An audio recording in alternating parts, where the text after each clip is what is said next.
अब हम चौहान वंश शुरू करते हैं और आज अजमेर चौहान वंश कंप्लीट भी कर लेंगे।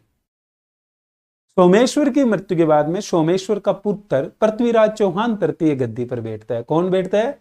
पृथ्वीराज चौहान तृतीय। पृथ्वीराज चौहान तृतीय जब गद्दी पर बैठता है तो मात्र 11 वर्ष की आयु का रहता है। 11 वर्ष की आयु का नन्ना मुन्ना सा बालक गद्दी पर बैठ रहा है। 11 वर्ष की आयु में आपने और मैंने क्या किया था, अगर हमारा वो बचपन याद करे तो कैसा फील होता है कि हमने क्या क्या एक्टिविटी की थी। उसी 11 वर्ष की आयु में एक छोटा सा बच्चा गद्दी पर बैठ रहा है, सोमेश्वर का बेटा, जिसका नाम है पृथ्वीराज चौहान तृतीय। वही पृथ्वीराज चौहान तृतीय 1 वर्ष बाद में संपूर्ण राजपाट संभाल लेता है, मात्र 12 वर्ष की आयु में, जिसके पिता थे सोमेश्वर और माता थी कर्पूरी देवी।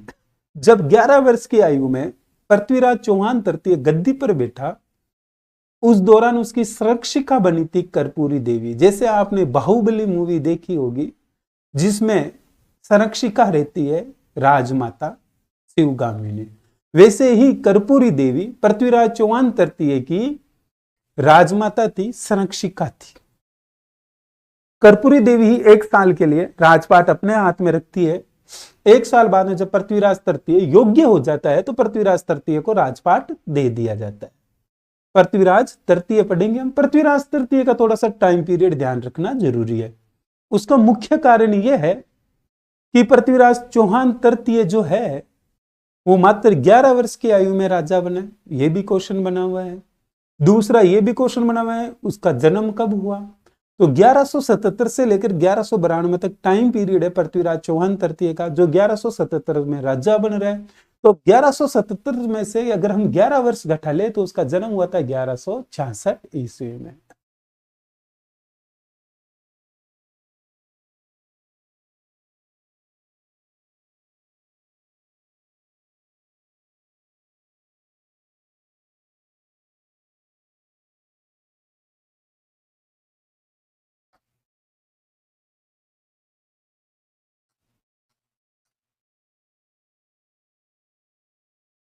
पृथ्वीराज चौहान तृतीय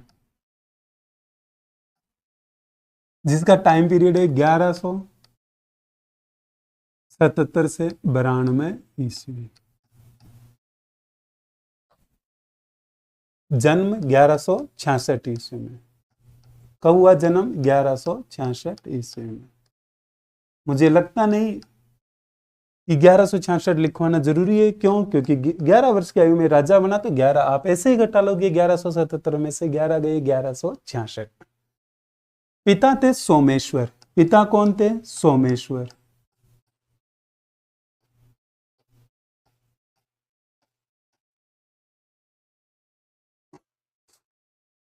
माता कर्पूरी देवी। माता कौन थी? कर्पूरी देवी। कर्पूरी देवी इसकी संरक्षिका थी। कर्पूरी देवी इसकी क्या थी? संरक्षिका।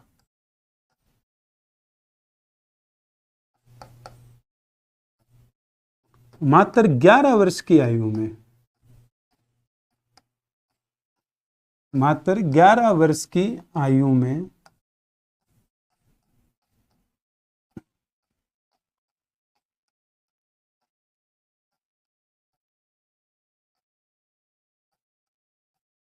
मात्र 11 वर्ष की आयु में राजा बना।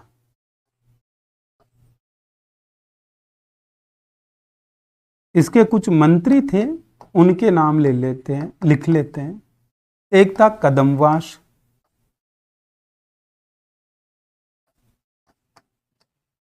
इसी कदमवास को कहा जाता है केमास। क्या कहा जाता है? केमास।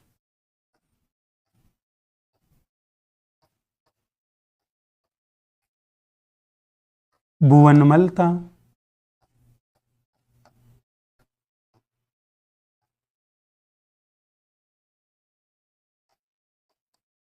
स्कंद था। वामन था और सोड था। स्कंद, वामन और सौड। पृथ्वीराज चौहान तृतीय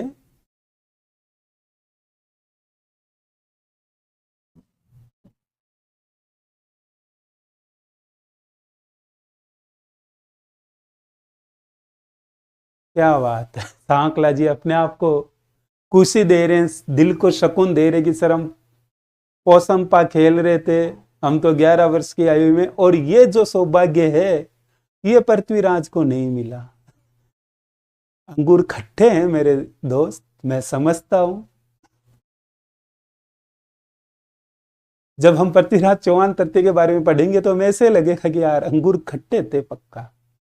Anita ji very good morning. Prithviraj Chauhan तृतीय जिसका जन्म 1166 ईस्वी में हुआ है, पिता सोमेश्वर है, माता कर्पूरी देवी है जो संरक्षिका है। मात्र 11 वर्ष की आयु में राजा बना। मंत्री कदमवास, केमास, भुवनमल, स्कंद, वामन और सोड। इस कदमवास के दो या केमास के दो एक ही बात है। सॉरी। पृथ्वीराज चौहान तृतीय जब गद्दी पर बैठा तो उसके सामने कुछ समस्याएं आई। 3 प्रमुख समस्याएं थी। पहली थी पारिवारिक, फिर थी पड़ोसी राज्य, फिर थी विदेशी। हम तीनों के बारे में थोड़ा जान लेते हैं, फिर हमारे चौहान पढ़ना इजी हो जाएगा।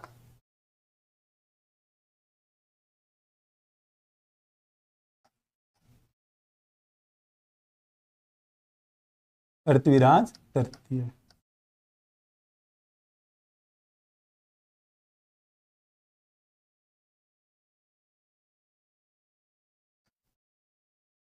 तीन समस्याएं हैं, कौन कौन सी है ध्यान देना। सबसे पहले पारिवारिक।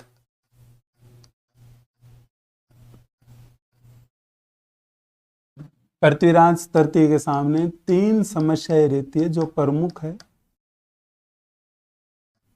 पारिवारिक, फिर है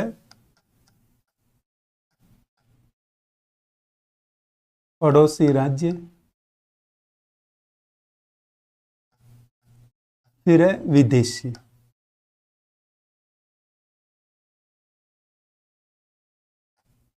पारिवारिक में है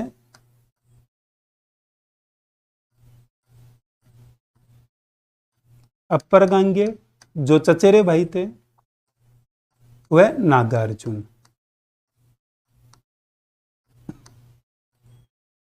अपर गांगे पहले राजा बना हुआ था जिसे पृथ्वीराज द्वितीय ने गद्दी से हटा दिया था। अब नागार्जुन राजा बनना चाहता है जिसका साथ स्वयं अपर गांगे दे रहा है।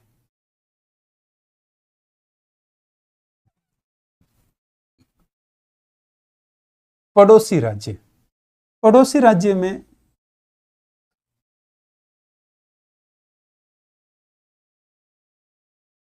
ध्यान देते हैं तो पता चलता है कि सबसे पहले तो पड़ोस में एक भंडानक जाति है। कौन सी है? भंडानक जाति। भंडानक जाति समस्या है एक तो। फिर है एक महोबा पास में, महोबा समस्या है, महोबा का युद्ध होगा। ठीक है, पड़ोसी राज्य से महोबा का युद्ध होता है। और फिर है नागौर का युद्ध। कौन सा? नागौर का युद्ध।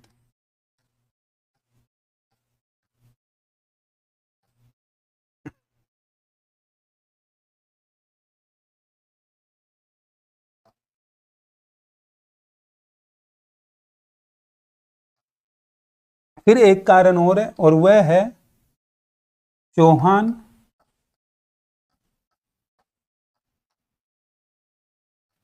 गहड़वाल विवाद। चौहान और गहड़वाल विवाद। चौहान और गहड़वाल विवाद। विदेशी की बात करें तो विदेशी में है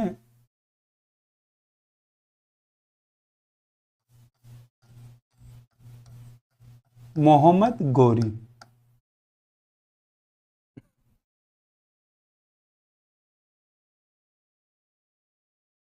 अपर गांगे व नागार्जुन का दमन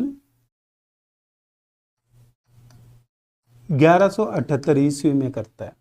भंडानक जाति और महोबा वाला ये जो युद्ध है ये 1182 ईस्वी में। कब है? 1182 ईस्वी में। अगर आपके ये चार्ट समझ में आ जाएगा तो आपको कहीं भी पृथ्वीराज चौहान तृतीय में प्रॉब्लम नहीं रहेगी। फिर है नागौर का युद्ध, यह है 1184 ईस्वी में। और मोहम्मद गौरी से दो युद्ध होते हैं, एक है 1191, एक है 1192। दूसरा वाला तो युद्ध नहीं था, विश्वासघात। आपको ये चार्ट याद रखना है। अगर चार्ट याद है तो आपके पृथ्वीराज चौहान तृतीय कंप्लीट है। ऐसा कुछ भी नहीं है फिर पढ़ाने लायक पृथ्वीराज चौहान तृतीय। एक बार आप ध्यान देना, अगर आप इस चार्ट का स्क्रीनशॉट लेना चाहो तो वो भी ले सकते हो।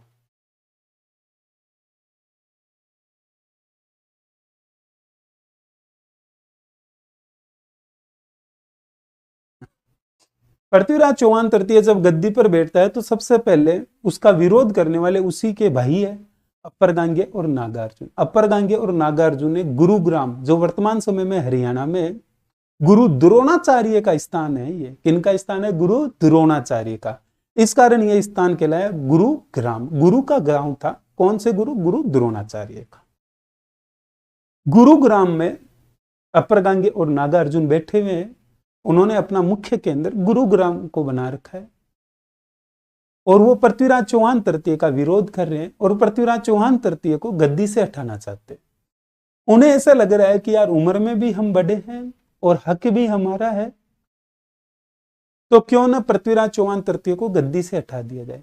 और उन्हें ऐसा लग रहा था कि पृथ्वीराज चौहान तृतीय तो अभी तो मात्र 11 वर्ष का था, राजा बना है, 1 साल हुए हैं, 12 वर्ष का बच्चा है छोटा सा, dairy milk 5 star Kurkure chips देकर फ्री कर देंगे। पृथ्वीराज चौहान तृतीय के और अपर गांगे नागार्जुन के बीच में एक युद्ध होता है। अपर गांगे नागार्जुन को इतना भरोसा था कि जो बच्चा है, जिसकी उम्र है भी चिप्स कुरकुरे खाने की, डेयरी मिल्क 5 स्टार खाने की, उस बच्चे को तो हम युद्ध में ऐसे ही हरा देंगे। तो फिर गद्दी पर बैठेंगे तो हमारा कोई ना कोई सेनापति होना चाहिए। और उन्होंने गद्दी पर बैठने से पहले ख्वाब सजा लिए थे और अपना एक सेनापति बनाया था, देवभट्ट। किसे बनाया? देवभट्ट को। देवभट्ट को जिम्मेदारी दी गई कि देवभट्ट जी आप जाओ सेना लेकर और पृथ्वीराज चौहान तृतीय का खात्मा कर दो। देवभट्ट सेना लेकर निकलता है, उससे पहले पृथ्वीराज चौहान तृतीय पहुंच जाता है। देवभट्ट युद्ध हार जाता। जैसे ये जानकारी अपर गांगे नागार्जुन को मिलती है, अपर गांगे नागार्जुन चप्पल हाथ में लेकर भगते हैं यहां से और इसके बाद कभी भी वापस दिखाई नहीं दिए। कौन? नागार्जुन और अपर गांगे। सपने में भी कभी नहीं सोचा कि वापस पृथ्वीराज चौहान तृतीय पर आक्रमण करें। तो मेरे दोस्तों, जिस उम्र में हम खेला करते थे, खेल खेला करते थे, उस उम्र में पृथ्वीराज चौहान तृतीय अपने ही भाई नागार्जुन और अपर गांगे का दमन कर रहा है। जिस उम्र में हम चिप्स कुरकुरों के लिए लड़ा करते थे, उस उम्र में पृथ्वीराज चौहान तृतीय अपने चचेरे भाइयों पर विजय प्राप्त कर रहा है और वो भी गुरुग्राम जाकर।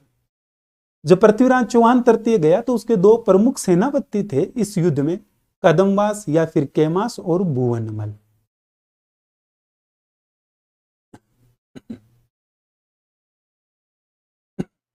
किरण जी ने कहा सर जी लिख रहे हैं साथ साथ स्क्रीनशॉट अलाउ नहीं। अच्छा, मुझे पता नहीं है, देखो जो भी है ठीक है। चलो,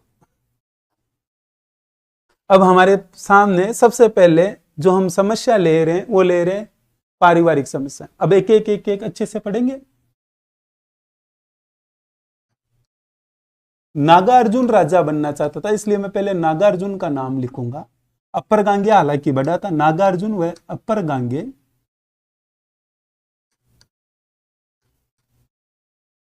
वर्सेज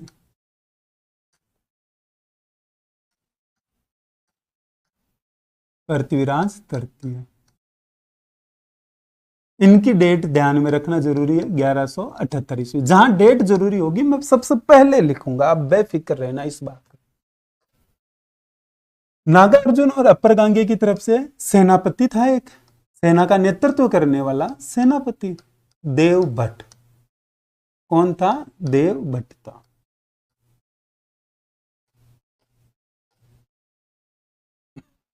पृथ्वीराज तृतीय ये भी यहां पर कुछ प्रमुख सेनापति थे, दो।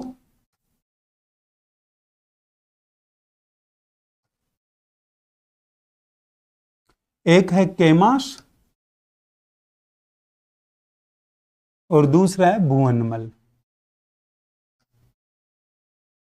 केमाश और भुवनमल। कौन कौन है रे? केमाश है और भुवनमल है। ऑब्वियसली पृथ्वीराज तृतीय की इस युद्ध में विजय होती है।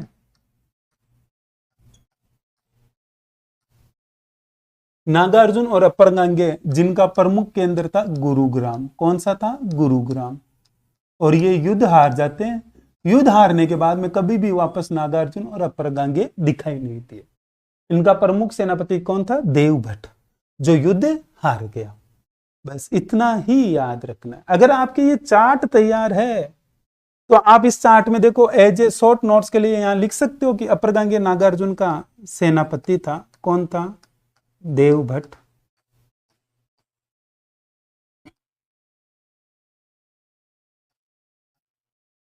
इनका प्रमुख केंद्र क्या था? गुरुग्राम।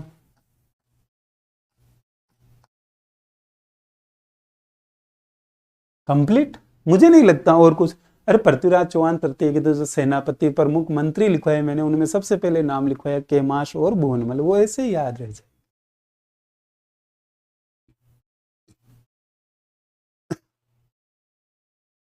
अब हम नेक्स्ट लेते हैं भंडानक जाति।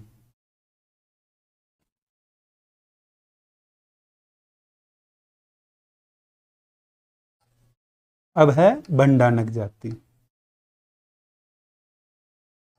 ये जो भंडानक जाति है ना दोस्तों,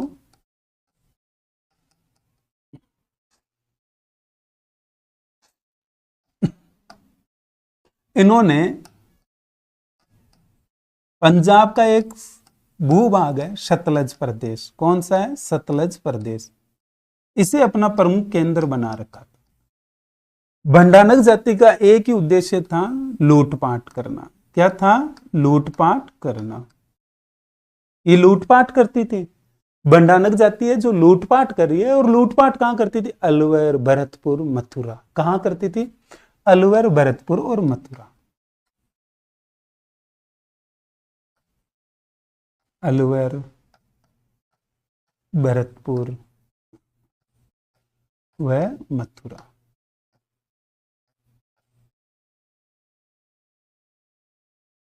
भंडानक जाति है जो पंजाब के सतलज प्रदेश में रहती है और लूटपाट करने के लिए अलवर, भरतपुर और मथुरा वाले क्षेत्र में आ रही है।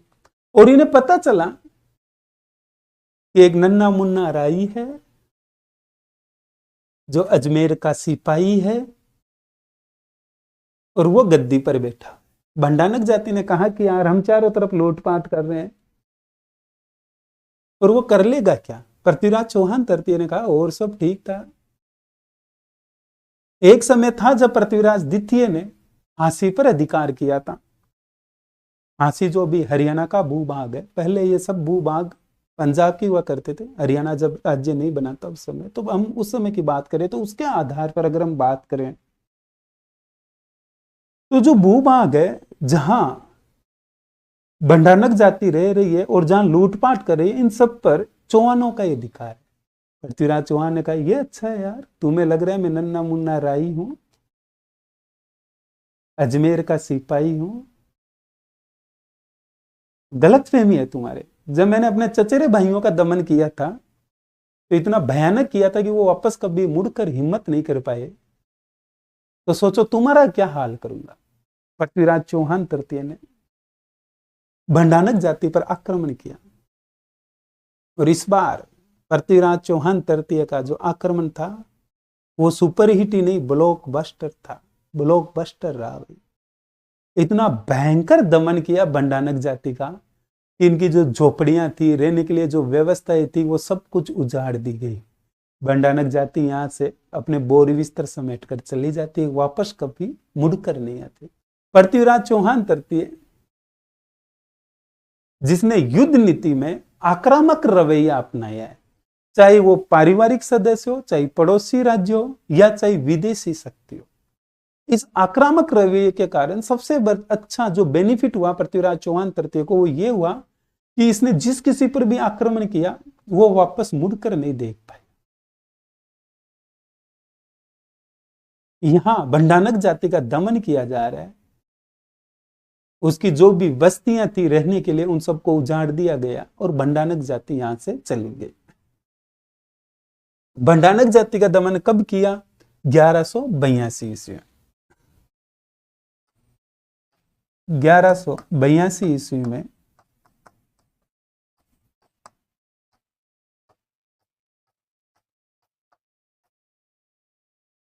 पृथ्वीराज तृतीय ने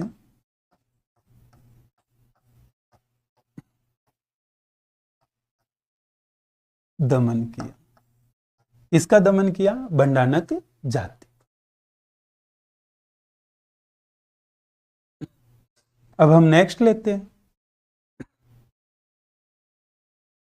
नेक्स्ट है हमारे महोबा का युद्ध। कौन सा है? महोबा का युद्ध। वो भी 1182 में।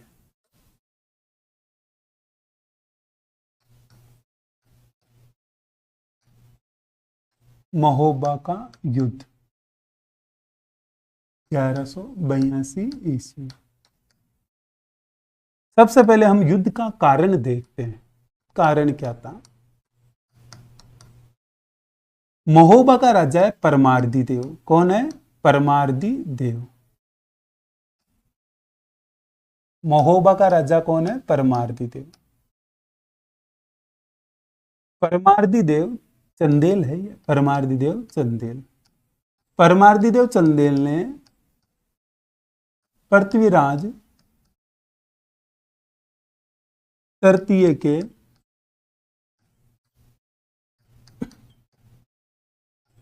घायल सैनिक थे,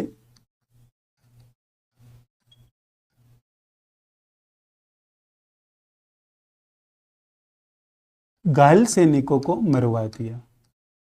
राम जाने भाई, अल्लाह जाने इसके दिमाग में क्या सेट हुआ परमार्दी देव के कि पृथ्वीराज चौहान तृतीय के सैनिक है जो युद्ध से लौट रहे थे और वो महोबा की तरफ से आ रहे थे। जो महोबा है ये बुंदेलखंड का भूभाग है। कहां का भूभाग है? बुंदेलखंड का। बुंदेलों के मुंह से सुनी कहानी थी किसकी? झांसी वाली रानी की। ये वही क्षेत्र है। महोबा का राजा है परमार्दी देव। उसे पता चला कि पृथ्वीराज चौहान तृतीय के कुछ सैनिक आ रहे हैं और उन सैनिकों को परमार्दी देव चंदेल के आदेश पर मौत के घाट उतार दिया जाता है। परमार्दी देव को लगा होगा नन्ना मुन्ना राई है, अजमेर का सिपाही। जब उस नन्हे मुन्ने राई को पता चला कि मेरे कुछ घायल सैनिक जो युद्ध से लौट रहे थे उन्हें मौत के घाट उतरवा दिया गया महोबा के राजा परमार्दी देव चंदेल के द्वारा, पृथ्वीराज चौहान तृतीय परमार्दी देव चंदेल को ललकारता है और आक्रमण की तैयारियां करता है। परमार्दी देव चंदेल को जब पता चलता है तो परमार्दी देव चंदेल कहता है कि बंदे के पीछे के नोट्स लाओ रे और पता करो इसने क्या क्या किया। जब पृथ्वीराज चौहान तृतीय की हिस्ट्री खंगाली जाती है, नोट्स खंगाले जाते हैं, तो पता चलता है कि इसने अपने चचेरे भाई नागार्जुन अपर गांगे का गुरुग्राम में दमन किया था। उनकी तरफ से एक सेनापति आया था देवभट्ट, जिसे क्या भयंकर हराया था। और उस हार के बाद में अपर गांगे और नागार्जुन वापस कभी उभर नहीं पाए, वापस कभी आक्रमण के लिए नहीं आए। इस बार परमार्दी देव को लगा कि यार मैंने गलत बंदे को छेड़ लिया है, मैंने गलत बंदे से युद्ध छेड़ लिया है। परमार्दी देव चंदेल ने कहा कि भाई कोई भंडानक जाति थी जो लूटपाट किया करती थी, अलवर, भरतपुर, मथुरा, उनके साथ इसने क्या किया। जैसे अगले नोट्स पढ़े गए परमार्दी देव चंदेल के द्वारा, परमार्दी देव चंदेल के रोंगटे खड़े हो गए और उसे पता चला कि भैया इसने जहां आक्रमण किया है अगले को तहस नहस कर दिया। परमार्दी देव चंदेल ने कहा कि यह तो गलत है और मैं पृथ्वीराज चौहान तृतीय से तो युद्ध ऐसे नहीं जीत पाऊंगा। और उसका मुख्य कारण है कि परमार्दी देव चंदेल के जो प्रमुख सेनापति थे आला और उदल, वो कनौज गए हुए हैं। कनौज में जयचंद गहड़वाल है, उसका दरबार ज्वाइन कर लिया है। किसी बात को लेकर आला और उदल नाराज हो जाते हैं परमार्दी देव चंदेल से। परमार्दी देव चंदेल को लगा कि यार युद्ध जीतना तो पॉसिबल नहीं है, क्यों न मैं अपनी गलती स्वीकार करूं और आला और उदल से माफी मांगू। पृथ्वीराज चौहान तृतीय से नहीं, आला और उदल से। पृथ्वीराज चौहान तृतीय के आक्रमण की जानकारी को लेकर परमार्दी देव के द्वारा एक बड़ा सारा पत्र लिखकर भेजा जाता है, जो आला और उदल को प्राप्त होता है, जो अब जयचंद गहड़वाल के दरबारी है, जयचंद गहड़वाल की सेवा में हाजिर है। और जो वो पत्र पढ़ते हैं तो उसमें ऊपर ऊपर लिखा हुआ रहता है कि विषय मातृभूमि की रक्षा करनी है। सबसे पहले ऊपर ऊपर विषय यही लिखा हुआ था कि आपको मातृभूमि की रक्षा करनी है। मैंने पृथ्वीराज चौहान तृतीय के घायल सैनिकों को मौत के घाट उतरवा दिया, और अब पृथ्वीराज चौहान तृतीय महोबा पर आक्रमण करने के लिए आ रहा है, और आपको महोबा जो आपकी मातृभूमि है उसकी रक्षा करने के लिए आना है। आला और उदल जब ये पत्र अपनी मां को देते हैं तो उनकी मां कहती है कि देखो चाहे कुछ भी हो जाए, आपके साथ परमार्दी देव चंदेल ने कैसा ही व्यवहार क्यों नहीं किया हो, आपको मातृभूमि की रक्षा करनी चाहिए। आला और उदल कनौज के राजा जयचंद गहड़वाल के सामने उपस्थित होते हैं और उन्हें पत्थर के बारे में पूरी जानकारी देते हैं। जयचंद गहड़वाल तो जब ये जानकारी मिलती है तो जयचंद गहड़वाल भी चाहता है कि आला और उदल पहले जिस राज्य से थे, अगर उस राज्य पर अब कोई विपदा आ चुकी है तो उस विपदा का समाधान करे और स्वयं जाए। आला और उदल के साथ में एक बड़ी सैनिक टुकड़ी भेजी जाती है जयचंद गहड़वाल के द्वारा। जयचंद गहड़वाल के द्वारा एक सैनिक टुकड़ी दी जा रही है और आला और उदल उस जयचंद के द्वारा दी गई सैनिक टुकड़ी के सहित पृथ्वीराज चौहान तृतीय से युद्ध करने के लिए पहुंचते हैं। परमार्दी देव चंदेल के दो प्रमुख सेनापति है जो युद्ध में भाग लेने के लिए आए थे कनौज से, आला और उदल। स्वयं युद्ध करने के लिए पृथ्वीराज तृतीय आया था। पृथ्वीराज तृतीय जब आया तो उसने नोट किया कि यार ये जो सैनिक है इनके कपड़े वेशभूषा परमार्दी देव चंदेल वाले सैनिकों से तो नहीं मिलती है। पृथ्वीराज चौहान तृतीय ने कहा कि भाई लिखो रे, नोट्स बनाओ, ये कौन है, कहां से आए। तब पता चला कि ये जो सैनिक आए हैं ये सैनिक जयचंद गहड़वाल ने भेजे हैं। पृथ्वीराज मुस्कुराया और कहा कि क्या बात है जयचंद जी, आपके पास आला और उदल आपकी सेवा में हाजिर हुए तो आप तो वापस इनकी सेवा में हाजिर हुए।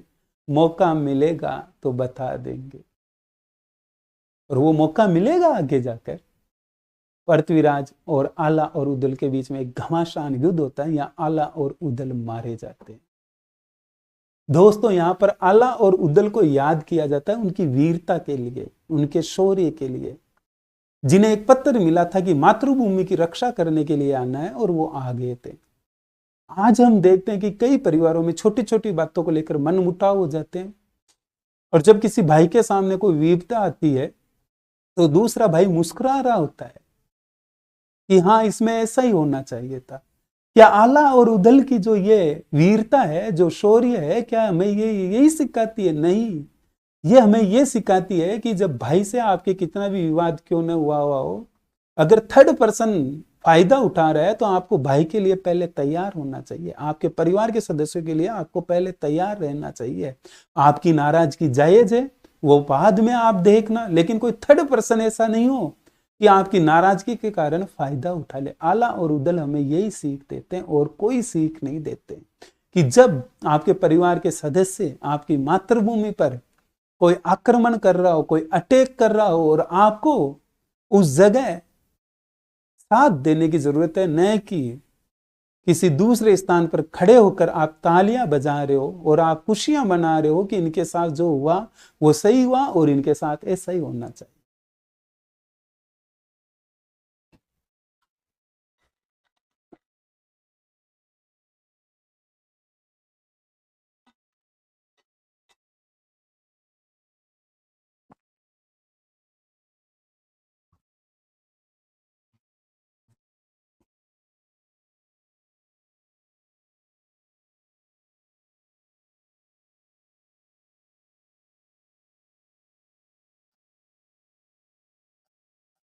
परमार्दी देव चंदेल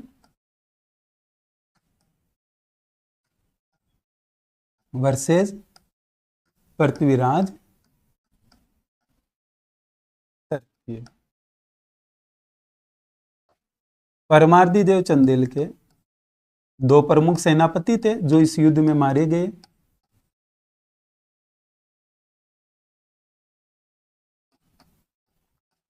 आला व उदल दोनों मारे गए। पृथ्वीराज चौहान तृतीय की विजय हुई। पृथ्वीराज चौहान तृतीय की विजय होती है और पृथ्वीराज चौहान तृतीय महोबा का प्रशासक बनाता है पंजून राय को। इसे प्रशासक बनाता है, पंजून राय को प्रशासक बनाता है। अब हम नेक्स्ट देखते हैं नागौर का युद्ध 1184 ईस्वी में। कौन सा युद्ध है? नागौर का युद्ध।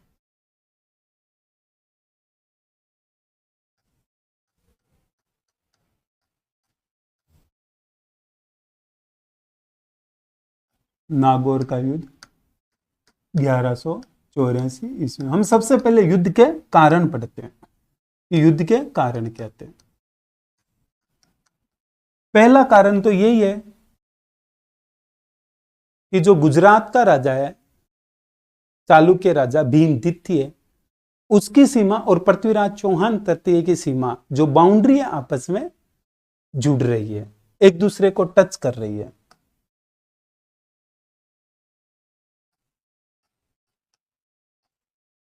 गुजरात के राजा से युद्ध होता है। ये गुजरात का राजा कौन था? भीमदित्य। गुजरात के राजा भीम सेकंड के साम्राज्य की सीमा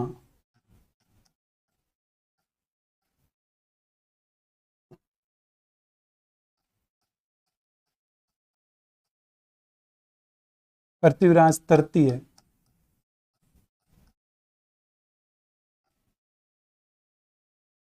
की सीमा से जुड़ रहती है। चलो ठीक है, एक कारण तो ये है।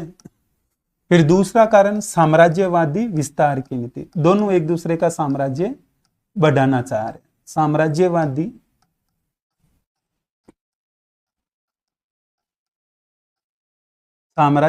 विस्तार की नीति। फिर एक आबू की राजकुमारी थी। कहां की? आबू की परमार राजकुमारी। आबू की परमार राजकुमारी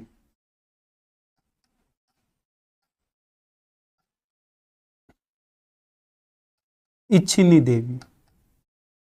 आबू की परमार राजकुमारी कौन थी? इच्छिनी देवी।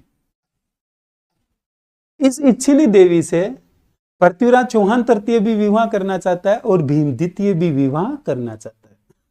दोनों विवाह करना चाहते हैं। इच्छिनी देवी की इच्छा कुछ और अलग है।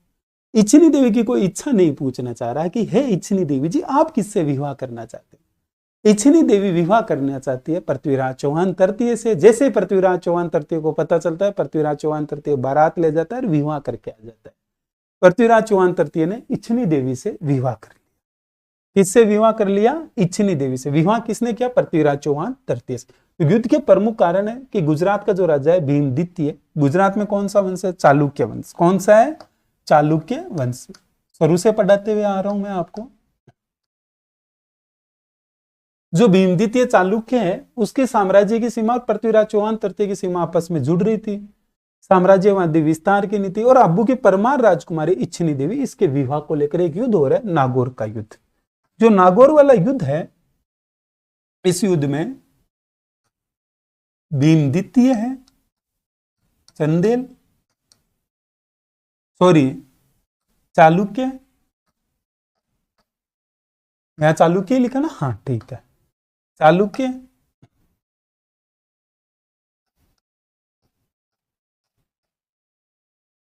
वर्सेस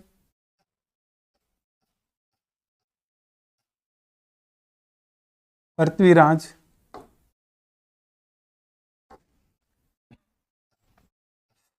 चौहान तृतीय, पृथ्वीराज चौहान तृतीय, दोनों के बीच में युद्ध हो रहा है। इस युद्ध में भीम द्वितीय चालुक्य जो है ये युद्ध हार जाता है। पृथ्वीराज चौहान तृतीय इसकी युद्ध में विजय होती है, पृथ्वीराज चौहान तृतीय की विजय होती है। भीम द्वितीय जो चालुक्य है इसका एक मंत्री था जगदेव प्रतिहार। कौन था? जगदेव प्रतिहार। इस जगदेव प्रतिहार के कहने पर पृथ्वीराज चौहान तृतीय और भीम चालुक्य के बीच में संधि हो जाती है। नागौर वाला युद्ध है, इस युद्ध में भीम द्वितीय युद्ध हार जाता है, पृथ्वीराज चौहान तृतीय की विजय होती है। लेकिन जगदेव प्रतिहार के कहने पर पृथ्वीराज और भीम द्वितीय के बीच में संधि हो जाती है।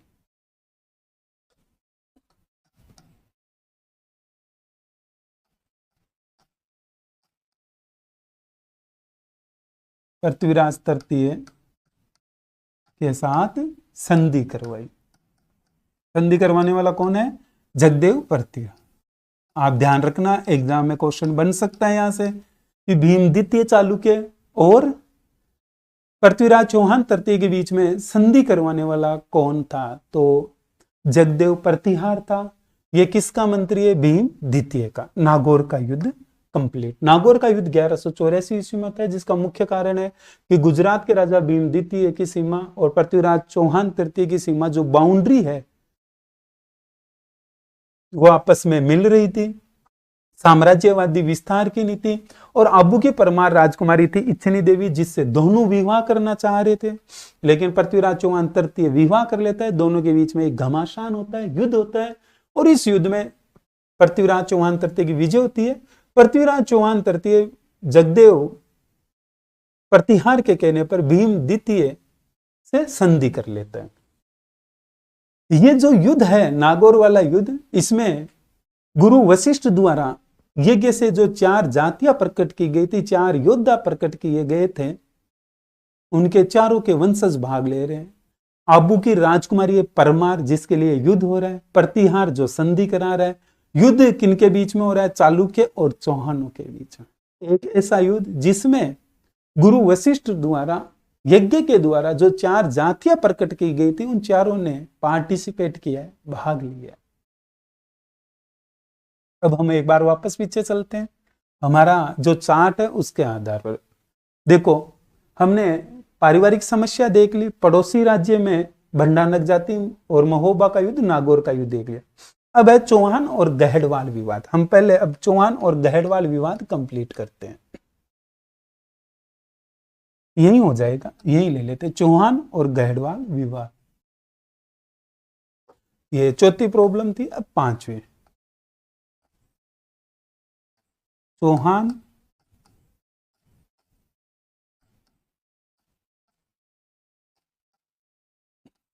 और गहड़वाल विवाद।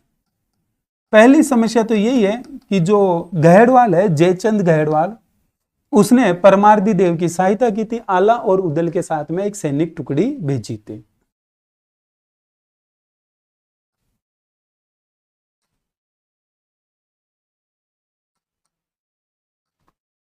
जयचंद गहड़वाल ने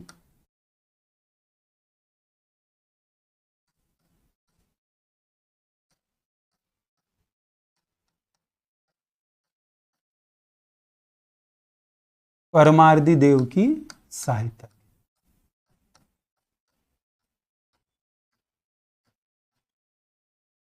जयचंद गहड़वाल ने परमार्दी देव की सहायता की।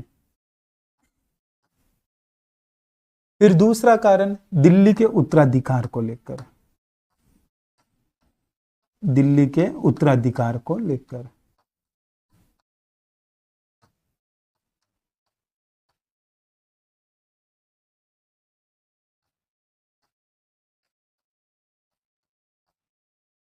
दिल्ली जिसे विग्रहराज चतुर्थ ने जीत लिया था, लेकिन दिल्ली पर अधिकार नहीं किया, दिल्ली वालों को अपना सामंत बनाया और समय समय पर उनसे कर लिया और सेवा भी ली।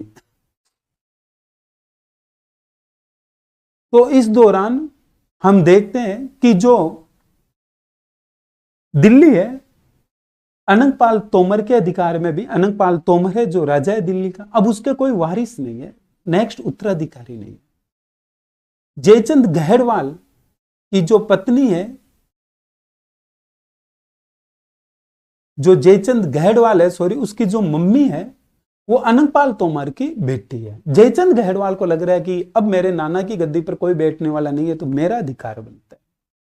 वहीं पृथ्वीराज चौहान तृतीय को लग रहा है कि यार विग्रहराज चतुर्थ ने एक समय था तो जब दिल्ली पर विजय प्राप्त कर ली थी, तो अब दिल्ली पर हमारा अधिकार है, तो अगर सामंत कोई नहीं है तो फिर राजा का अधिकार हो जाता है, तो हमारा अधिकार है।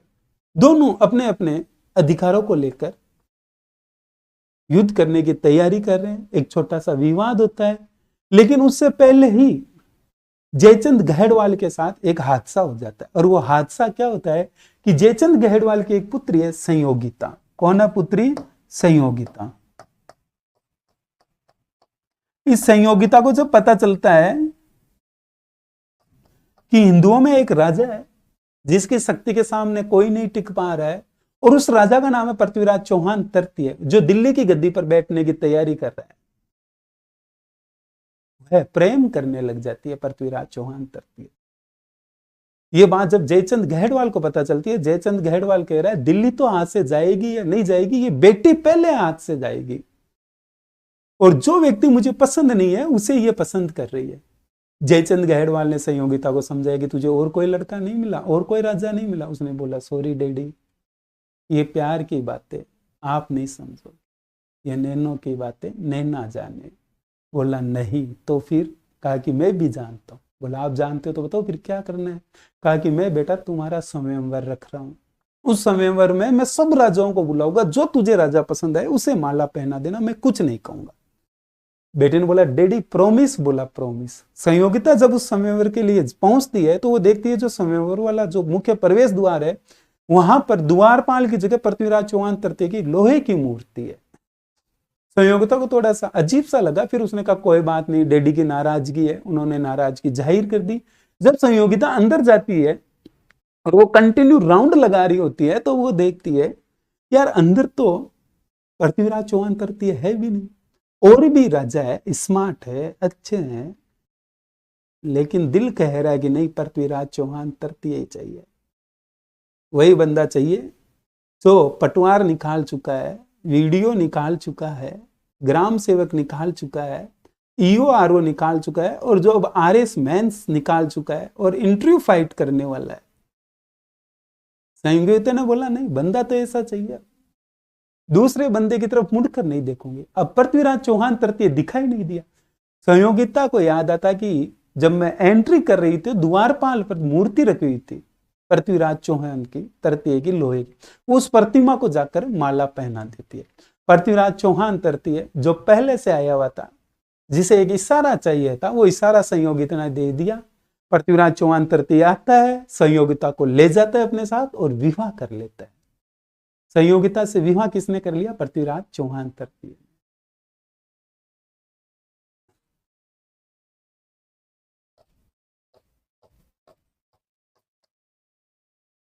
पृथ्वीराज ने अपहरण किया,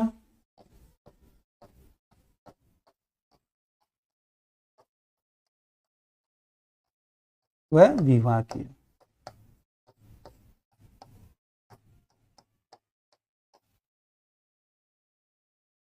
ये जो प्रेम कहानी है, इससे सहमत कौन है? एक तो ये जो प्रेम कहानी है, ये हमें बताने वाले दशरथ शर्मा। कौन बताते हैं? दशरथ शर्मा। दशरथ शर्मा जी हमें ये प्रेम कहानी बताते हैं। और जो सहमत है वो कौन है? सहमत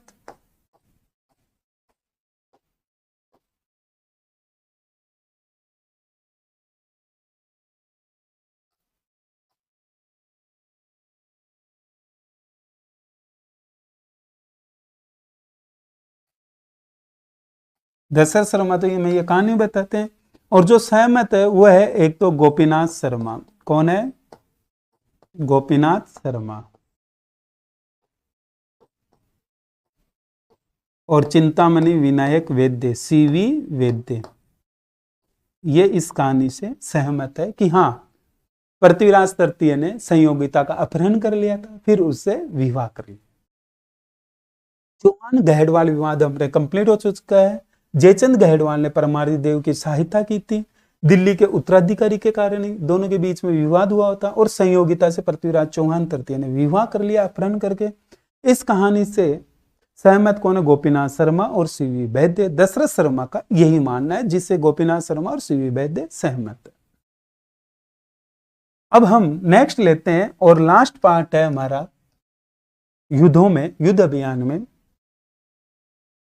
विदेशी शक्ति आ रही है मोहम्मद गौरी। कौन आ रहा है? मोहम्मद गौरी। मोहम्मद गौरी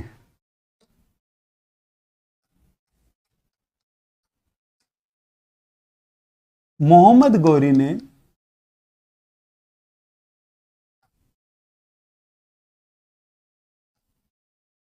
पंजाब, जिसे उस समय बठिंडा कहा जाता था, क्या कहा जाता था? बठिंडा,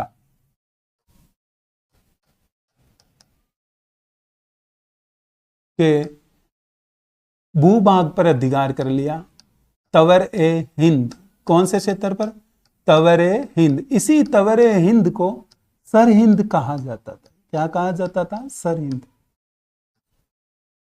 मोहम्मद गौरी ने तवर ए हिंद पर अधिकार कर लिया और यहां का प्रशासक बनाता है काजी जियाउद्दीन को। प्रशासक किससे बनाता है?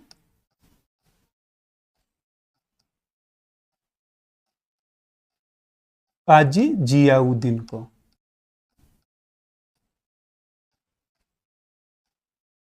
काजी जियाउद्दीन को इसने प्रशासक बनाया। पृथ्वीराज चौहान तृतीय को जब पता चला कि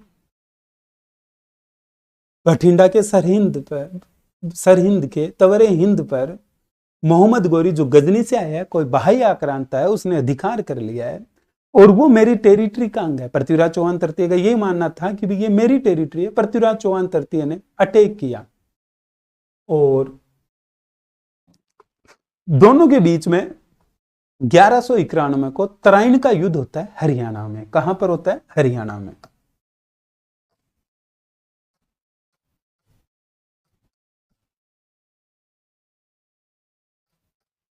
तराइन का युद्ध कब हुआ? 1191 ईस्वी में, हरियाणा।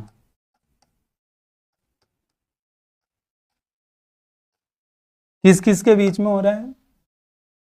मोहम्मद गौरी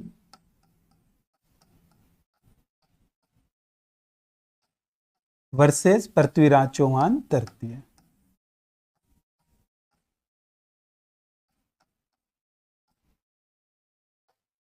मोहम्मद गौरी का साथ कौन देगा? काजी जियाउद्दीन। कौन देगा? काजी जियाउद्दीन। काजी जियाउद्दीन साथ में था यहां पर।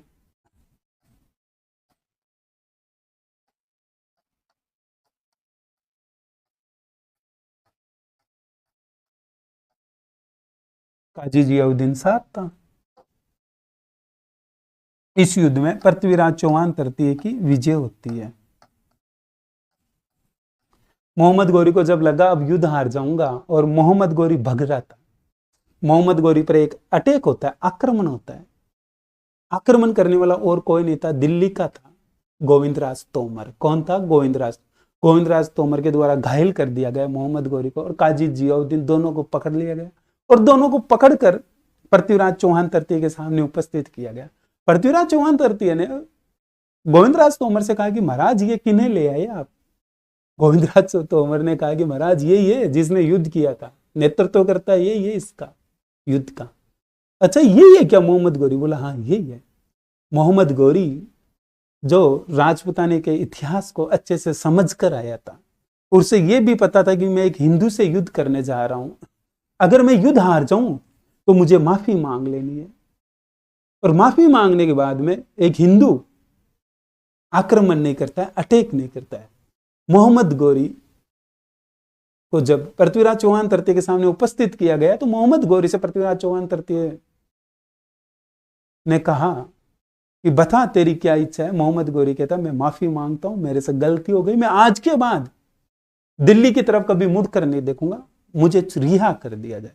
और हिंदू संस्कृति यही कहती है कि अगर दुश्मन माफी मांग ले तो उसे रिहा कर दिया जाए। जब पृथ्वीराज चौहान तृतीय से रिहा करता है तो पृथ्वीराज चौहान तृतीय के कुछ सेनापति कहते हैं कि महाराज आप ये गलत कर रहे हो। माना कि हिंदू संस्कृति कहती है कि पृथ्वीराज चौहान तृतीय कि कोई भी व्यक्ति अगर माफी मांग ले और अपनी गलती स्वीकार कर ले तो उसे माफ कर देना चाहिए, लेकिन यह हिंदू संस्कृति से नहीं है और ये तो बाहरी आक्रांता है, ये हमारी संस्कृति से अनभिज्ञ है, आप इसे माफ मत करो। पृथ्वीराज चौहान तृतीय को तो एक सेनापति इशारा करता है कि महाराज आज्ञा दो, आप साइड में ले जाकर एक झटके में अलग कर दूंगा गर्दन। पृथ्वीराज चौहान तृतीय कहता है अच्छा तलवारों में जंग लग गई है क्या, या खून ठंडा हो चुका है जो तुम्हें डर लग रहा है। जैसे ये बातें कही जाती है तो वो सेनापति कहता है महाराज गेट तक मैं छोड़ के आ जाता हूं, इसे दोनों को ही छोड़ देता हूं, फिर तो काजी जियाउद्दीन को और मोहम्मद गोरी को, और वापस अगर ये आक्रमण करने आएंगे तो देख लेंगे कितना क्या है किसमें दम। मोहम्मद गोरी और काजी जियाउद्दीन को, जो काजी जियाउद्दीन है, इन दोनों को रिहा कर दिया जाता है। मोहम्मद गोरी को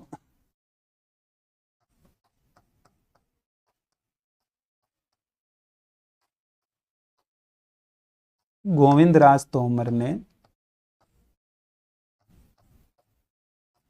घायल किया। वह काजी जियाउद्दीन और मोहम्मद गोरी दोनों को बंदी बनाए।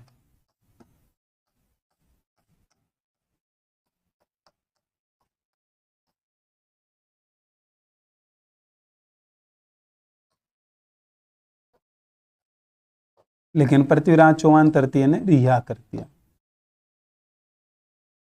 पृथ्वीराज तृतीय ने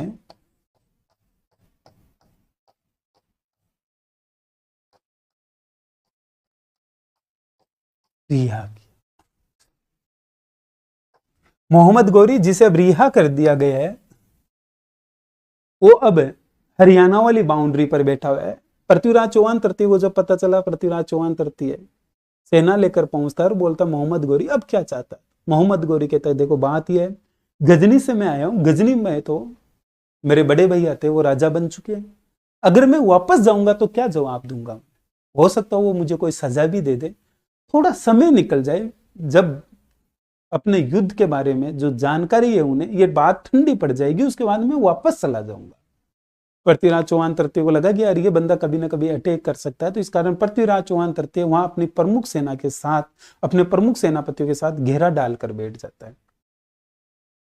मोहम्मद गोरी को लगता है कि भाई अब सही समय है, तो मोहम्मद गोरी पृथ्वीराज चौहान तृतीय को पत्र लिखता है और कहता है कि देख पृथ्वीराज चौहान तृतीय तू मेरी अधीनता स्वीकार कर ले, फायदा इसी में ही है। पृथ्वीराज चौहान तृतीय वापस जवाब देता है कि चल युद्ध करते हैं। तो मोहम्मद गोरी कहता है ना गलती हो गई, मैं तो बस ऐसे ही मजाक कर रहा था। पृथ्वीराज ने कहा अब की बार मजाक मत करना, बैठा हूं बाउंड्री पर, अटैक कर दूंगा पता ही नहीं चलेगा। मोहम्मद गोरी ने कहा कि आपने ये मैसेज अच्छा दिया कि पता नहीं चलेगा कब अटैक कर दूंगा, मैं आपके साथ यही करूंगा। पृथ्वीराज चौहान तृतीय और मोहम्मद गोरी बाउंड्री पर बैठे। मोहम्मद गोरी एकदम साइलेंटली, रात का समय होता तो खूब सारी लकड़ियां लाता और अलगाव जला देता, सब सैनिक वहां बैठ जाते। हर रात यही एक व्यवस्था देखने के लिए मिल रही थी कि अलगाव हो रहा है और चारों तरफ सैनिक बैठे मोहम्मद गोरी। पृथ्वीराज चौहान तृतीय को लगा कि यार मोहम्मद गोरी आक्रमण नहीं करेगा। पृथ्वीराज तृतीय ने धीरे धीरे अपने प्रमुख सेनापतियों को वापस अपनी अपनी जगह भेज दिया। जैसे मोहम्मद में पंजुन राय सेनापति जो था उसे प्रशासक बनाया हुआ था, केमास भुवनमल इन्हें अलग अलग जगह भेजा हुआ था, सबकी नियुक्ति अलग अलग जगह की हुई थी, क्योंकि पृथ्वीराज चौहान तृतीय ने टेरिटरी भी खूब जीत रखी थी, दिल्ली का भी ध्यान रखना जरूरी था, दिल्ली भी अपने प्रमुख सेनापतियों में से किसी को दी हुई थी। तो पृथ्वीराज चौहान तृतीय के साथ अप्रोक्सीमेटली प्रमुख सेनापति नहीं थे और सेना भी दूसरी जगह तैनात की हुई थी। मोहम्मद गोरी को एक रात लगा कि आज मौका है और मोहम्मद गोरी ने रात के समय में पृथ्वीराज चौहान तृतीय पर एकदम से अटैक कर दिया। हम इसे आक्रमण नहीं कहेंगे, हम इसे कहेंगे विश्वासघात कर दिया गया। पृथ्वीराज चौहान तृतीय को लगा कि यार कैसे न कैसे यहाँ से निकला जाए, फिर सेना लेकर वापस अटैक करेंगे। पृथ्वीराज चौहान तृतीय जब यहाँ से निकलता है तो उसे सिरसा में सरस्वती नामक स्थान पर मोहम्मद गोरी के द्वारा पकड़ लिया जाता है और फिर मार दिया जाता है। अलग अलग मत है, वो भी हम अभी देखते हैं। यह है तराइन का दूसरा युद्ध।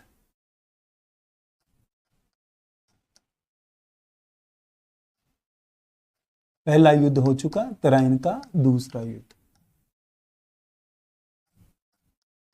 1192 ईस्वी।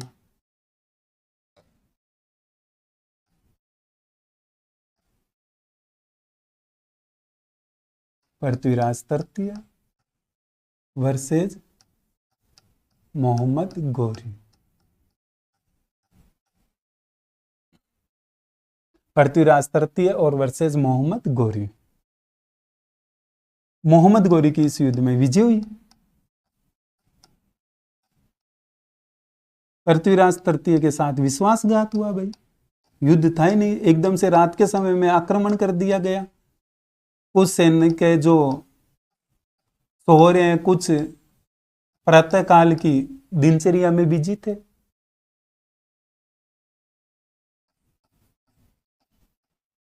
सिरसा के सरस्वती नामक स्थान पर, सिरसा के सरस्वती नामक स्थान पर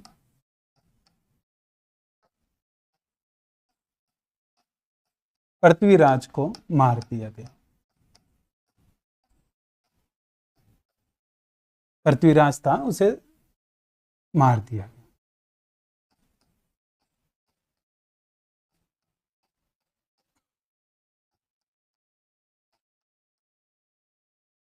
तराइन के दूसरे युद्ध में मोहम्मद गोरी की विजय हुई और ये दिल्ली पर अधिकार कर लेता है। मोहम्मद गोरी ने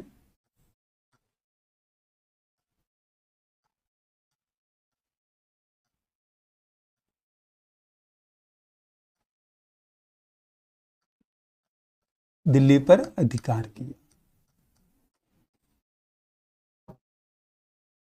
इस युद्ध में पृथ्वीराज तृतीय का एक प्रमुख सेनापति था सामंत सिंह मेवाड़ का, वो मारा गया।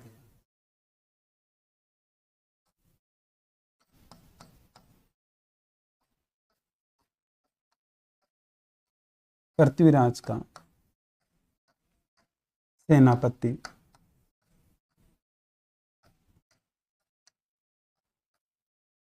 सामंत सिंह, जो कहां से है, मेवाड़ से।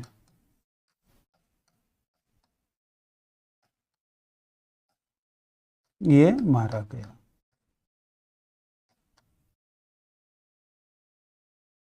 कौन मारा गया? सामंत सिंह मारा गया इस युद्ध में। अब पृथ्वीराज चौहान तृतीय, उसे लेकर अलग अलग मत है। हसन निजामी, जिनकी बुक है ताज उल मासिर, हसन निजामी,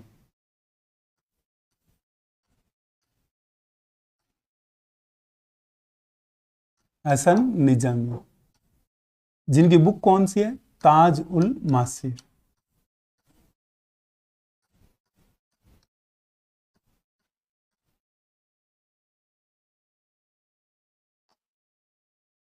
थोड़ा सही लिख देता हूं, ताज उल मासिर।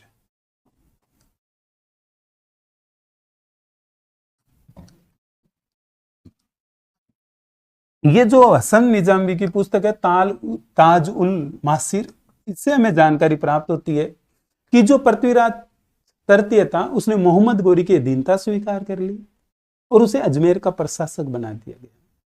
लेकिन थोड़ा समय निकलने के बाद पृथ्वीराज चौहान तृतीय को लगा अब सही समय है और मुझे मोहम्मद गोरी को मौका देकर मौत के घाट उतार देना चाहिए। ये बात मोहम्मद गोरी को पता चल गई और उसने पृथ्वीराज चौहान तृतीय को अजमेर में ही मार दिया। के अनुसार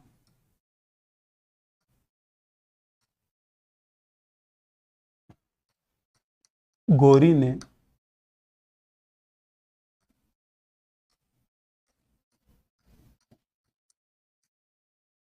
पृथ्वीराज को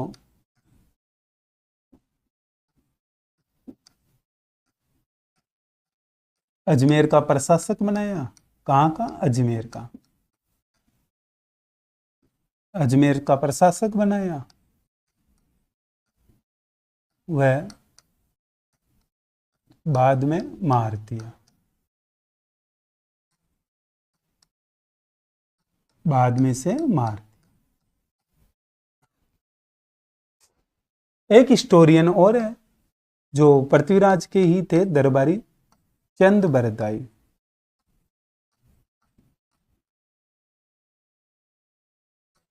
जिनकी बुक है पृथ्वीराज रासो। कौन सी है? पृथ्वीराज रासो। चंद बरदाई की बुक है पृथ्वीराज रासो।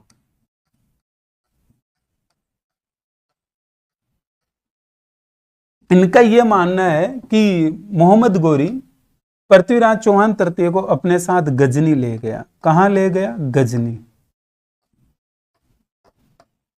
और गजनी में मारा। पृथ्वीराज चौहान तृतीय को कहां मारा? गजनी में मारा। हुआ क्या था वो सुनना आप। कहा जाता है कि पृथ्वीराज चौहान तृतीय को मोहम्मद गोरी अपने साथ गजनी ले गया, और गजनी ले जाने के बाद उसे कहता है कि आप एक काम करो, मेरी अधीनता स्वीकार कर लो। जब पृथ्वीराज चौहान तृतीय अधीनता स्वीकार नहीं करता है और नजरें मिलाकर बात कर रहा था, तो मोहम्मद गोरी ने कहा कि नजरें नीचे, नहीं तो इन आंखों को निकाल कर कंचियां खेलूंगा। छोटे थे तो बच्चों आपने कंचियां खेली होगी मेरे दोस्तों, कि कंचियां खेलूंगा देख लेना। पृथ्वीराज चौहान तृतीय ने कहा कि हिम्मत है तो खेल कर दिखा। और मोहम्मद गोरी का ही शासन था। मोहम्मद गोरी ने पृथ्वीराज चौहान तृतीय की आंखें निकलवा दी, गर्म रोहड़ द्वारा आंखें फुड़वाती गई। यह जानकारी जब चंद बरदाई को पता चलती है तो चंद बरदाई स्वयं गजनी जाता है और वो मोहम्मद गोरी को कहता है कि यार मोहम्मद गोरी, तूने पृथ्वीराज चौहान तृतीय की आंखें तो फुड़वा दी, लेकिन वो चाहता तो तुझे अभी भी मार सकता था। बोला क्या बात करे? बोला हाँ, उसे शब्द वेदी बाण आता है चलाना। अगर उसे कहीं से कोई साउंड सुनाई दे तो वो वहां तीर चला सकता है। मोहम्मद गोरी ने बोला मैं ही मिला क्या तुझे बनाने के लिए? बोला नहीं महाराज, सरयू नदी के किनारे राजा दशरथ शब्द वेदी बाण चलाए थे। उस शब्द वेदी बाण के द्वारा श्रवण कुमार की मृत्यु हुई थी। मोहम्मद गोरी ने बोला अगर ये कला इसे आती है तो वो तो देखने को लिए बनता है ऐसा। भाई देखें हम भी, आखिर है क्या ऐसा। दरबार सजाया जाता है खुले में और मोहम्मद गोरी द्वारा एक ऊपर ऊपर ऊपर घंटा बांधा जाता है और मोहम्मद गोरी कहता है कि ये जैसे सुनाई दे इस घंटे को तीर मारे। पृथ्वीराज के पास चंद बरदाई जाता है और वो कहता है कि मैं चंद बरदाई हूं, तुम्हें घंटे की आवाज सुनाई देगी, तुम शब्द वेदी बाण वहां मत चलाना। तो फिर कहां चलाना है? बोला मैं जो कहूं वहां चलाना है। मैं तुम्हें बताऊंगा कि मोहम्मद गोरी कहां बैठा है और आप सीधे तीर चलाना, वो तीर मोहम्मद गोरी को लगना चाहिए। मैं आपको दिशा जगह सब कुछ बता दूंगा। पृथ्वीराज चौहान तृतीय के बाद जैसे चंद बरदाई खड़ा होता है तो उस दौरान मोहम्मद गोरी कहता है अरे ये क्या है, आप इसके पास क्यों खड़े हो? चंद बरदाई कहता है क्यों, डर लग रहा है क्या? मोहम्मद गोरी को बड़े दरबार में ये बात कही जाती है तो मोहम्मद गोरी कहता है मुझे कौन सा डर है, मेरी सेना है, मेरा राज्य है, मेरा शासन है। तो फिर तो ठीक है। तब चंद बरदाई कहता है मैं इसे बताऊं तो सही ना, थोड़ा बहुत तो बता सकता हूं। बोला अच्छा नकल? बोला ठीक है करवा दे, अंधा है ये, कौन सा क्या नकल कर लेगा। मोहम्मद गोरी द्वारा जैसे इशारा किया जाता है, घंटे की रस्सी खींची जाती है, घंटे की आवाज आती है टन। पृथ्वीराज चौहान तृतीय से चंद बरदाई कहता है कि मैं तुझे ये बता रहा हूं मोहम्मद गोरी कहां बैठा है, तुझे वहीं तीर चलाना है। 4 बांस 24 गज अंगुल अष्ट परमाण, ता ऊपर सुल्तान है मत चुके चौहान।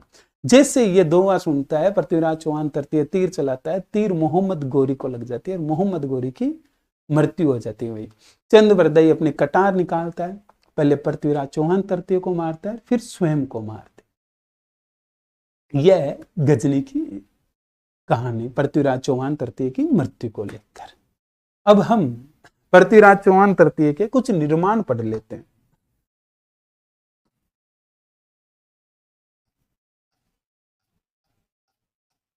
पृथ्वीराज चौहान तृतीय के द्वारा निर्माण करवाया गया था पिथौरागढ़ का। किसका? पिथौरागढ़ का।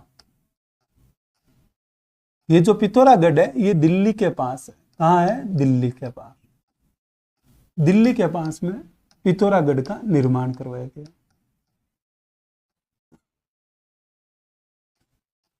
अजमेर में चामुंडा माता के मंदिर का निर्माण करवाया। अजमेर में चामुंडा माता के मंदिर का निर्माण करवाया। निर्माण करवाने वाला कौन है? पृथ्वीराज चौहान तृतीय।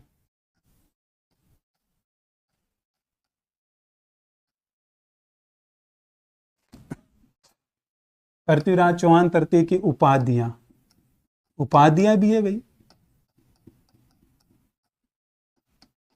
एक तो है दल पुंगल, कौन सी है? दल पुंगल।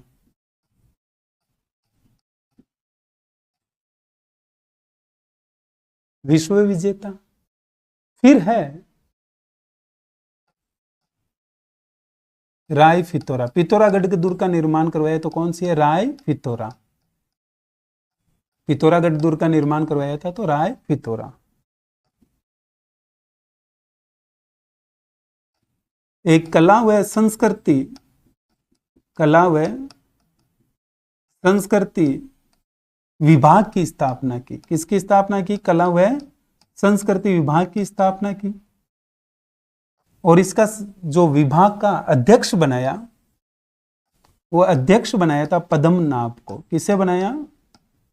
पद्मनाभ को। पद्मनाभ को अध्यक्ष बनाया था। अब हम इसके दरबारी विद्वान देख लेते हैं। कुछ दरबारी विद्वान है।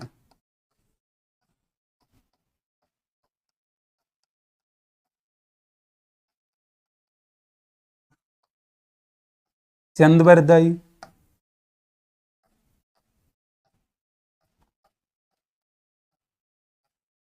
जयानक,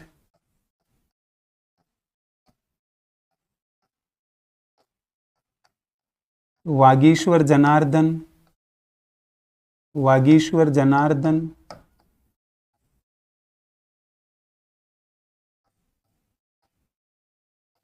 विद्यापति गौड़। ध्यान रखना, एग्जाम की दृष्टि से महत्वपूर्ण है, क्वेश्चन बन सकता है।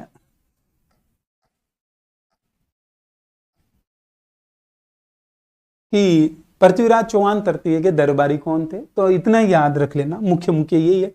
चंदबरदाई, जयानक, वागीश्वर जनार्दन, विद्यापति गौड़, आशाधर भी था। कौन था? आशाधर भी था। लेकिन आप मुख्यतः थोड़े ये याद रख लेना, पृथ्वीराज चौहान तृतीय कंप्लीट। पृथ्वीराज चौहान तृतीय के बाद में उसका पुत्र था गोविंदराज। कौन था? गोविंदराज। पृथ्वीराज चौहान तृतीय का पुत्र है गोविंदराज।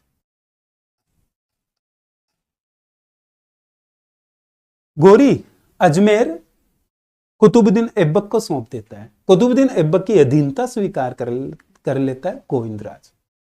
गोविंदराज ने कुतुबुद्दीन ऐबक की अधीनता स्वीकार की। इसने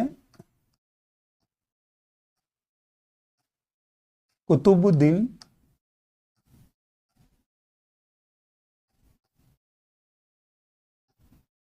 ऐबक की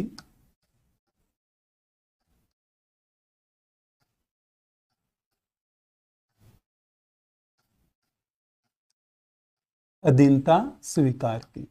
किसने की? गोविंदराज ने। इस कारण इसका जो चाचा था पृथ्वीराज चौहान तृतीय का भाई हरिराज, वो नाराज हो गया। चाचा हरिराज ने गोविंदराज से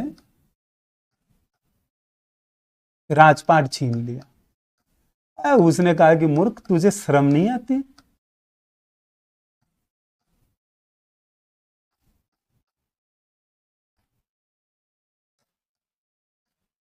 तेरे डैडी इनसे युद्ध करते हुए मारे गए और तू इनकी अधीनता स्वीकार कर रहा है। हरिराज ने गद्दी से हटा दिया और स्वयं राजा बन गया। अब नेक्स्ट राजा कौन है? हरिराज। कौन है? हरिराज। अगला राजा बनता है हरिराज। जब कुतुबुद्दीन ऐबक को पता चलता है कि हरिराज गद्दी पर बैठा है और वो अपने प्रमुख सेनापति चतराज को मेरे से युद्ध करने के लिए भेज रहा है, हरिराज ने एक सेना तैयार की और उसका प्रमुख सेनापति बनाया हरिराज के द्वारा चतराज को, और अपने सेनापति से कहा कि जाओ दिल्ली पर अटैक करो और दिल्ली को भी विजय करो। चतराज युद्ध हार जाता है। हरिराज को जब पता चलता है कि कुतुबुद्दीन ऐबक से चतराज युद्ध हार चुका है और कुतुबुद्दीन ऐबक अब अजमेर पर आक्रमण करने के लिए आ रहा है, तो हरिराज अपने पूरे परिवार सहित अग्नि प्रवेश कर लेता है, अग्नि स्नान कर लेता है।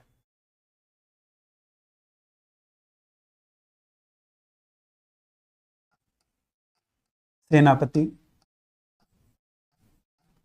चतराज को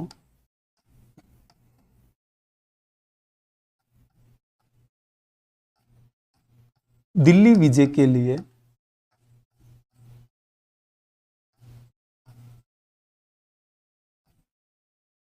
भेजा, दिल्ली विजय के लिए भेजता है,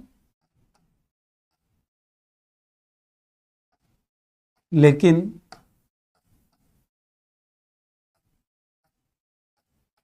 ऐबक से युद्ध हार गया। ऐबक से ये युद्ध हार जाता है कौन? चतराज। जब ये जानकारी हरिराज को पता चलती है कि अब ऐबक अटैक करने के लिए आ रहा है, तो ये अग्नि प्रवेश कर लेता है। हरिराज ने परिवार सहित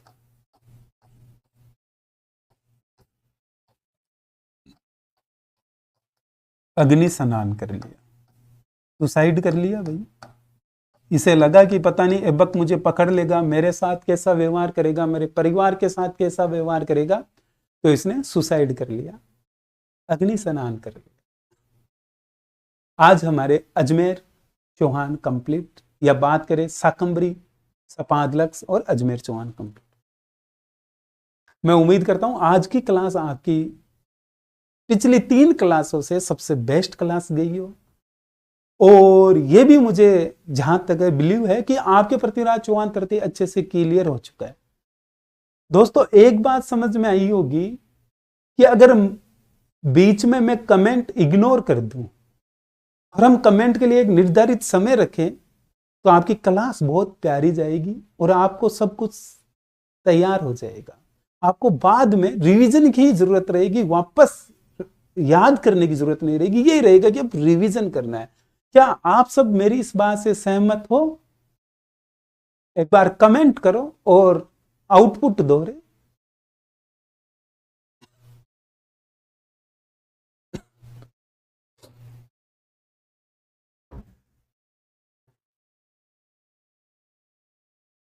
एक कमेंट आया है, मोहम्मद गौरी वाला पृथ्वीराज कौन सा था? तृतीय था भाई, वो पृथ्वीराज तृतीय था, यही पढ़ा रहा हूं अभी तक।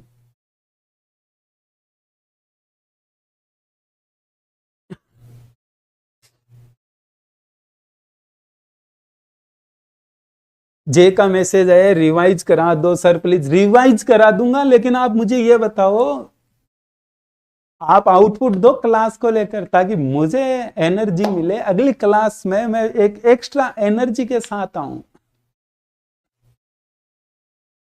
किरण, हाँ सर जी, हाँ सर जी, यस सर। तो आप समझे, अगर बीच में आपकी कमेंट नहीं आए तो क्लास और कितनी प्यारी जा सकती है। हाँ, मैं ये नहीं कह रहा, आप अपने डाउट है जो कमेंट बॉक्स में छोड़ दिया करो, फिर बाद में आराम से उन पर चर्चा कर लेंगे। चलो रिवीजन करते हैं, और मैं आपको रिवीजन एकदम शॉर्ट करवाऊंगा, उसी चार्ट पर पूरा वही समझेंगे।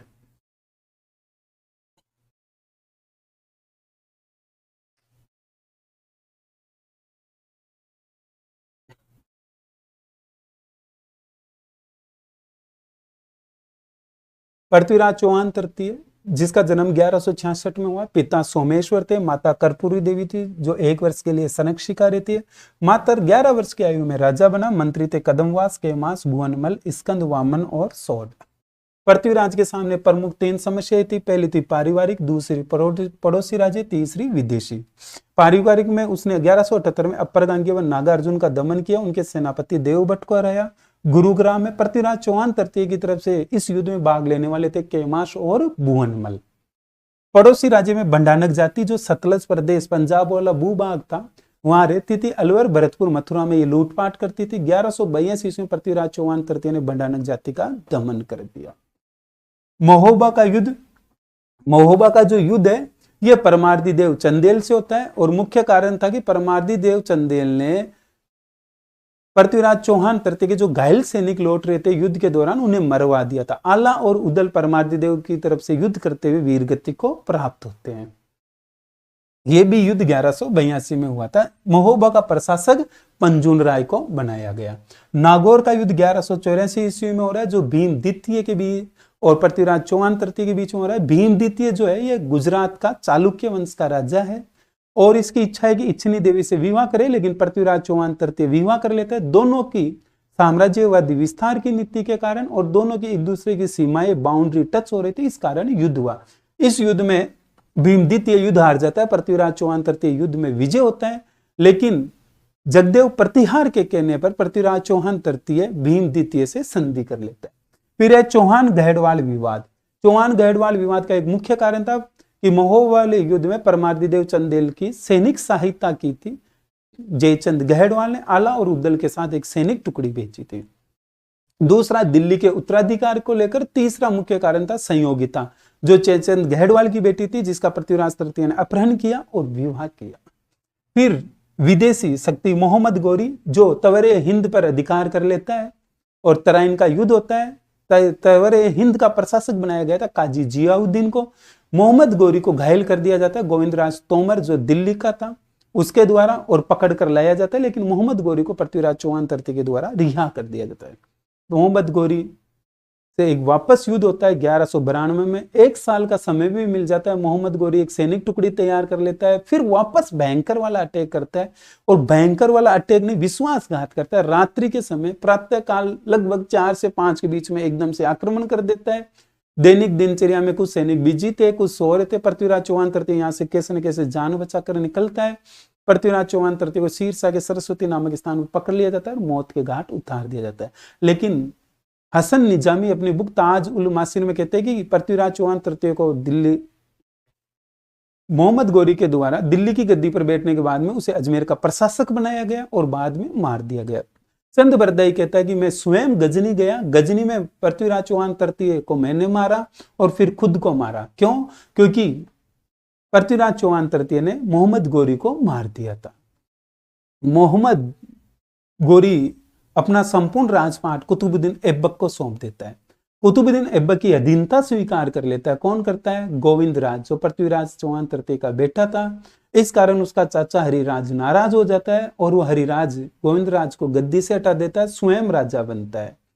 हरिराज अपना एक सेनापति था चतराज, उससे दिल्ली आक्रमण के लिए भेजता है, लेकिन हरिराज युद्ध हार जाता है। जब यह जानकारी हरिराज को पता चलती है कि मोहम्मद गोरी का जो प्रमुख व्यक्ति था कुतुबुद्दीन ऐबक, उससे मेरा सेनापति चतराज युद्ध हार चुका है और अब ऐबक जो है मेरे ऊपर आक्रमण करने के लिए आ रहा है, तो इस दौरान हरिराज पूरे परिवार सहित अग्नि प्रवेश कर लेता है। ठीक है दोस्तों, आज क्लास कंप्लीट हुई विद रिवीजन। अब नई ऊर्जा के साथ मिलेंगे 5 बजे आर्ट एंड कल्चर में।